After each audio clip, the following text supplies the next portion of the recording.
Well, you know, everybody changes. You know, their their um, their their tastes, maybe things we listen to. We all grow and change when we get older. You know, and at the time in the 80s and 90s, I was new to Los Angeles, and I was following what everybody else had in Los Angeles, and I had a big rack of digital gear that I ran my guitar through, and even my guitars were you could never really hear the guitar because they had like active electronics in it, and, excuse me, and like Floyd Roses, and you know, it was a completely different sound. Most of the sound then, I think, was generated by the gear that we had, the delays and the choruses. As times changed, I mean, my tastes have changed over the years. I used to be more of a I used to gravitate more towards that studio sound and the high tech stuff, but as I'm getting older, I appreciate and like more of the alternative grunge, the older sounds like the Beatles, George Harrison, or the Jimi Hendrix, the older Eric Clapton, early Duane Allman.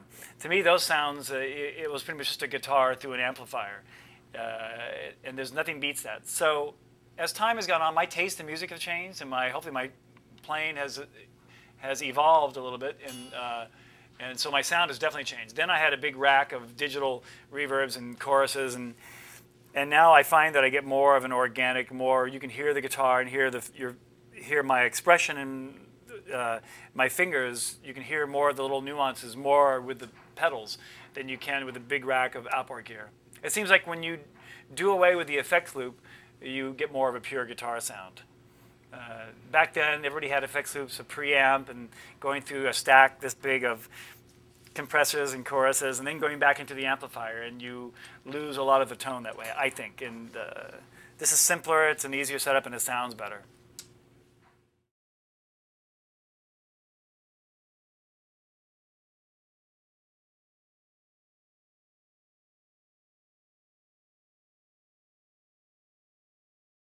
Sure. Well, if I have a style, the style that I do have is it's more just happened by accident over years and years. And maybe there was a time in my life where I was trying to emulate Alan Holdsworth or the nice fluid hammer-on technique.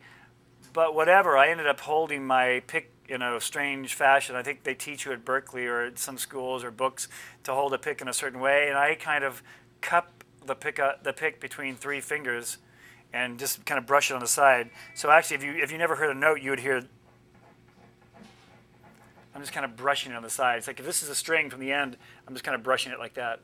And because I hammer on so much with my left hand, I think the strength and the strength of the note, the volume of the note stays the same if I take it like that, or if I go.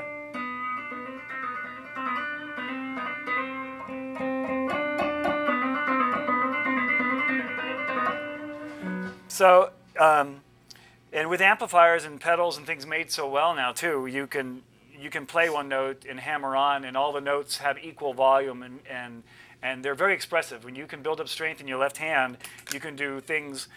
You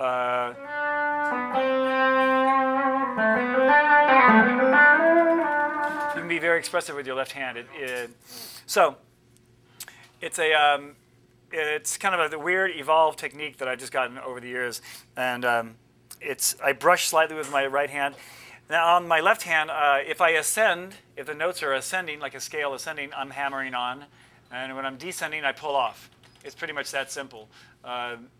With a little bit of sweeping there, maybe.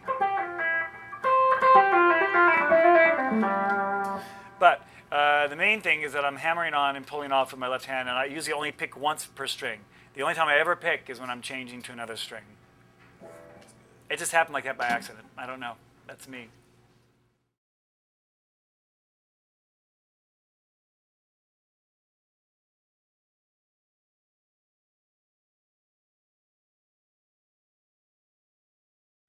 Well, maybe it's because 80% of what I play is that soft touch, and it's very legato. And maybe every now and then, if I do turn the pick, sometimes for a blues, I'll change the picking around and I'll actually hit harder. And so you probably hear that more. Then it's more exaggerated because everything else has been the really soft touch. So maybe.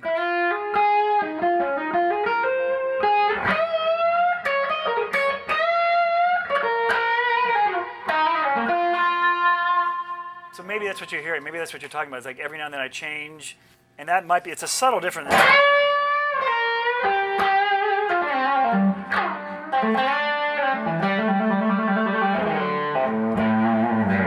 As opposed to,